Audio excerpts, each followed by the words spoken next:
Gambar Wan Faisal bersama program Kekemat.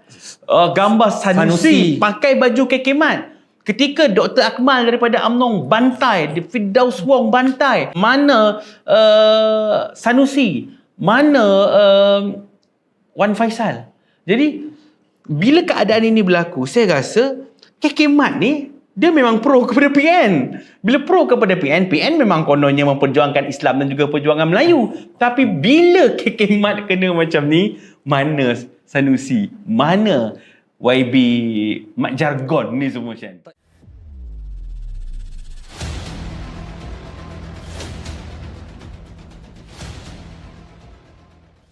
Isu yang pertama yang menjadi perbincangan di Facebook, di TikTok, di Twitter tentang isu kalimah Allah pada Stokin di Pusat Serbaneka Kekemat. Sebelum ini kalau kita lihat peristiwa-peristiwa seperti pembakaran Al-Quran di Denmark, penghinaan kepada Rasulullah seperti di France berlaku di dua negara. Tapi hari ini dalam bulan Ramadan berlaku di dalam negara kita. Apa kata Shan? Isu yang berkaitan tentang Kekemat ni, sebelum saya ulas, saya nak minta dulu pandangan abang. Apakah pendirian abang? Apakah pemerhatian abang? Okey Shan, bijak ni. Kita tanya dia pula tanya kita. Kalau secara pemahaman saya lah, secara pemahaman saya melihat kita jangan terburu-buru dan juga jangan mengambil tugas penguatkuasa. Kerana kalau kita tengok balik kepada kronologi isu Stokin tertera kalimah Allah ini, kita kena tahu kadang-kadang apabila berita hari ini sangat menggemparkan, daripada 18,800 unit Stokin di gudang yang digeledah oleh pihak polis, hanya 5 je Shan yang tertera kalimah Allah di Stokin. Jadi, apa kita boleh analisis kalau 5 aja Stokin ini ada kalimah Allah?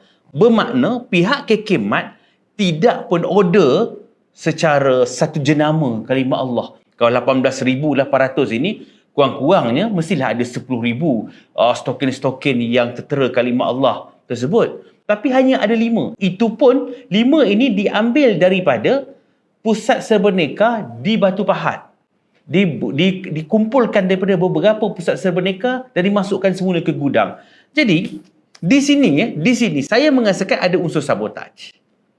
Mungkin agak radikal. Kerana kalau kita tengok balik secara keseluruhan, untuk sesuatu barang yang sensitif macam ini, setiap syarikat besar seperti Kekemat, dia mesti ada quality controller yang akan menjaga kualiti, yang akan menjaga tapisan.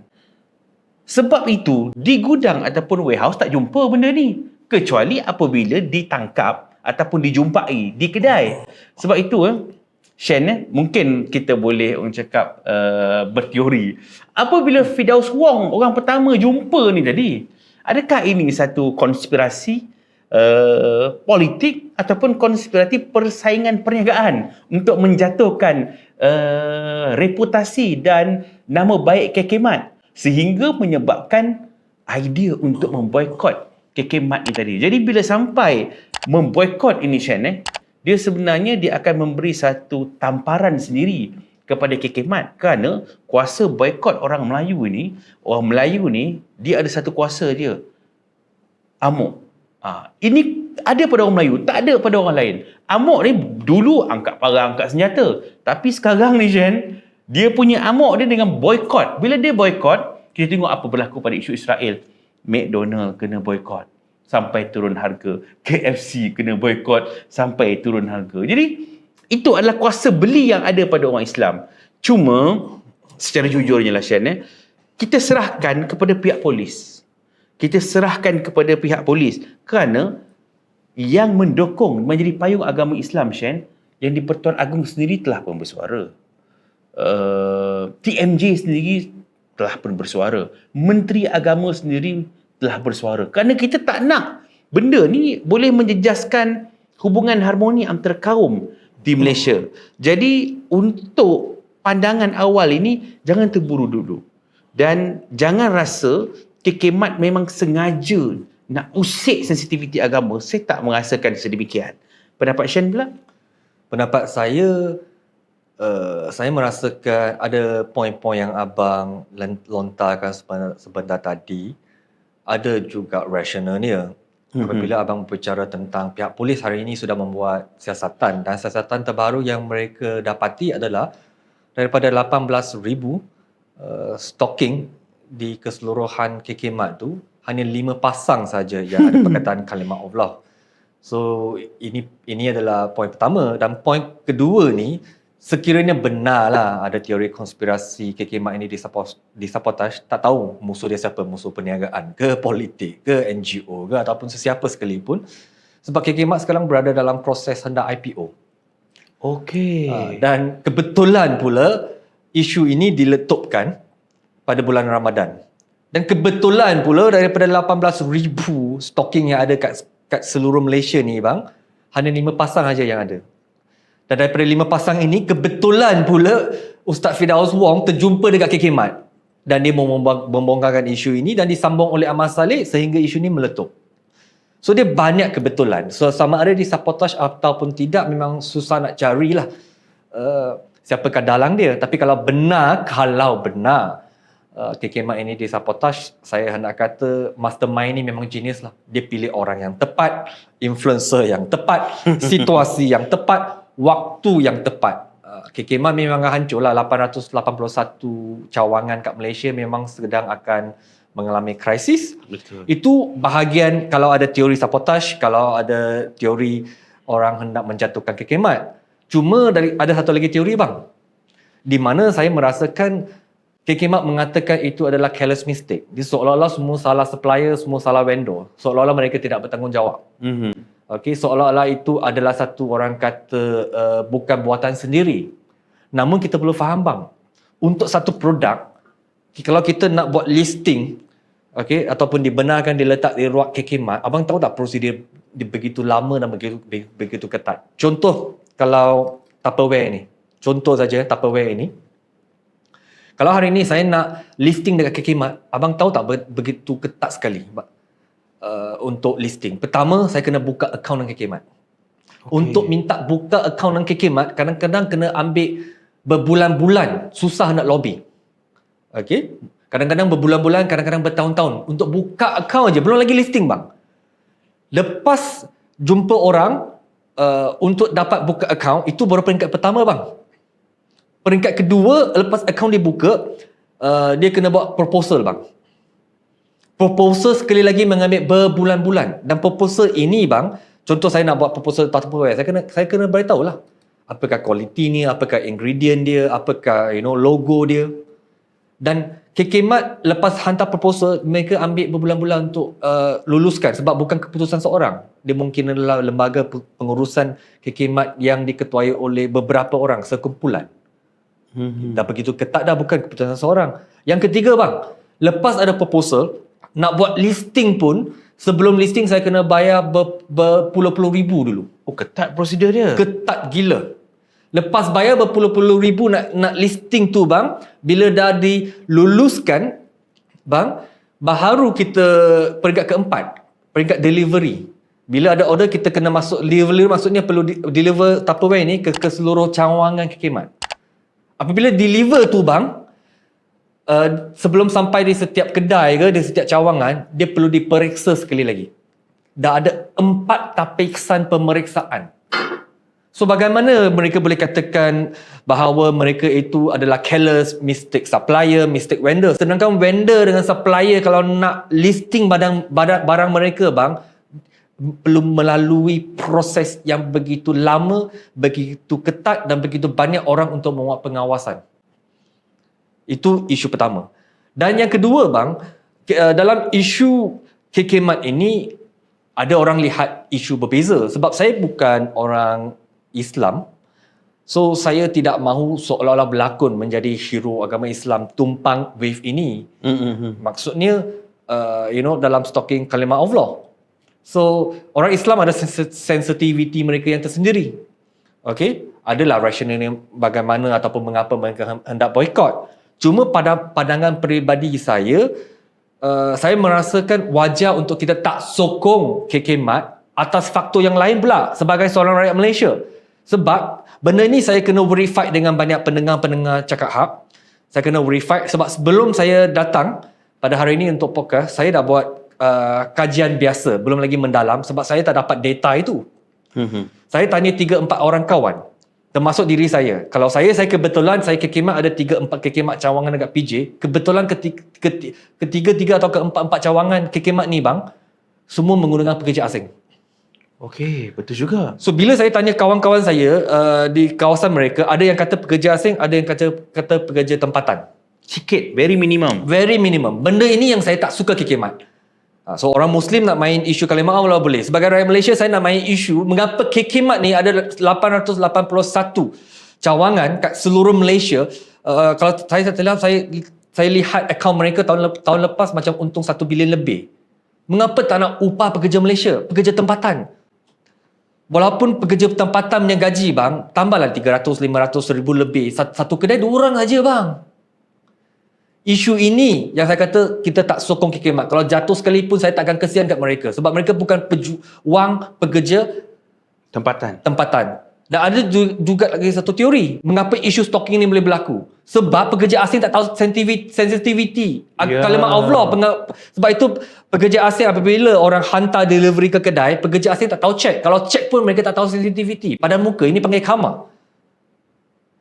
Okey, dan pekerja asing ini pula bang, apabila kita bayar gaji, tak tahu gaji mereka. 1,800, 1,500, 2,000. Kalau satu kedai 4,000, kat Malaysia ni ada 880 kedai. Maksudnya kalau 1,000 pekerja asing, tahu tak berbulan-bulan berapa ribu wang yang dihantar mereka balik ke Malaysia. So saya tak sokong kekhidmat bukan sebab stalking. Tapi saya faham sensitivity masyarakat Islam. Saya tak sokong kekhidmat sebab mereka tak menyokong pekerja tempatan seperti 99 Market. So ini adalah ulasan saya berkaitan tentang Cuma Shen bila Shen tadi bercakap begitu ketat, begitu parah sekali lah prosedur nak masuk sesuatu produk dalam kekhidmat ni. Tapi saya tadi ada sempat membaca dekat dalam Facebook di mana dia ini adalah pemborong barang-barang China. Dia adalah pemborong barang-barang makeup daripada China. Bukan makeup seperti brusher, brow semua. So bila barang-barang ini diorder dari China dan hantar ke Malaysia dalam kuantiti yang banyak, contohnya bros, tiba-tiba dia ada macam satu ralat order 2,000 bros, tiba-tiba ada 5 bros yang bros itu dibuat daripada khinzir. Benda ni kadang-kadang berlaku, dia kata memang ada keralatan. Itu pertama. Kedua, pernah alat solek ini, untuk solek mata ni, tiba-tiba dekat situ ada tulis Allah juga. Jadi kadang-kadang kita ni perlu melihat bahawa produk-produk daripada China ni, pembuat daripada China ni, adakah mereka ni mempunyai niat sebenarnya memasukkan barang-barang yang sensitif ini tadi apabila diorder oleh negara Islam seperti Malaysia. Ini benar-benar berlaku. Jadi, daripada cerita seorang pemborong daripada Malaysia barang-barang China ni tadi, kemungkinan kekhidmat juga mungkin menjadi mangsa sebab hanya ada 5 sahaja stokin tersebut. Itu perkara pertama. Kedua, Shen, bila bercakap tadi tentang utamakan pekerja-pekerja luar, tu pun saya kadang-kadang setuju juga bahawa diorang ni tak tahu bahawa stokin itu ada kalimah Allah. Firdaus Wong walaupun dia bangsa Cina tapi dia Muslim. Jadi bila dia Muslim, dia tahulah benda tu adalah kalimah Allah yang diletakkan di stokin. Saya sebagai orang Islam dan orang Melayu memang marah kerana kalimah Allah ni kedudukan dia begitu tinggi. Bila seseorang chop dia pada stokin, memang inilah agenda-agenda untuk menghina ketuhanan, mempersenda Islam seperti mana yang berlaku di Barat. Dan kalau betul-betul benda ini ataupun stokin ini diimport daripada China, saya rasa ini sudah melampau. Bukan boykot kekhidmat, tapi barang-barang daripada China tu sendiri perlu dipantau oleh kerajaan. Sebab hari ini yang masuk KPDN, yang masuk Menteri Agama, yang masuk pihak polis. Jadi tak cukup. Custom pun perlu masuk sebenarnya. Custom pun perlu masuk supaya barang-barang daripada China ini dikawal. Sebab kita takut ada benda-benda yang boleh menjejaskan sensitivity. Cumanya Shen, Tapi bang, saya ada pandangan yang berbeza. Mhm. Sebab China dia manufacturer, supply dengan vendor, dia juga takkan buat sesuatu yang merugikan mereka. Itu yang pertama. Yang kedua, contoh macam abang katakan tadi, kalau China hantar 18,000 pasang, 5 dekat Malaysia tau, 5 pasang tu bermasalah. Mungkin bang, yang sedang hantar tu pesaing ataupun musuh rakyat Malaysia yang sedang hantar barang ke cawangan tu daripada contoh kalau cawangan ni daripada 18,000 saya terima daripada China. So cawangan ini saya nak hantar 100 stocking. Contoh. Betul. Daripada 100 stocking ni saya ambil keluar 5. 5 saya letak yang ada kalimat Allah. Okey. Mungkin juga orang Malaysia. Kalau musuh dia Malaysia lah bang. Betul. Ada logik juga. Cuma Shen, yang viral sekarang di TikTok ini adalah gambar Wan Faisal bersama program Kekemat. Gambar Sanusi pakai baju Kekemat. Ketika Dr. Akmal daripada UMNO bantai, Firdaus Wong bantai, mana Sanusi, mana Wan Faisal. Jadi bila keadaan ini berlaku, saya rasa Kekemat ni dia memang pro kepada PN. Bila pro kepada PN memang kononnya memperjuangkan Islam dan juga perjuangan Melayu. Tapi bila Kekemat kena macam ni, mana Sanusi? Mana YB Mat Jargon ni semua Shen? Itulah hipokrasi Perikatan Nasional bang. Okey. Sebelum Kekemat berkrisis ataupun isu kontroversi yang tak tahulah disengaja ke atau tak sengaja berlaku ini, sebelum isu kalimah Allah berbangkit yang dapat dikaitkan dengan Kekemat, kita lihat Sanusi, Wan Faizal dengan TikTok, dengan video, dengan gambar, pakai baju Kekemat lagi Sanusi. Yes. Untuk promote seolah-olah mereka rapat dengan bos Kekemat. Betul. Tapi apabila isu ini berbangkit, mereka menghilangkan diri. Nak Itulah. sokong pun tidak, nak membantah pun tidak. Sebab segan bang.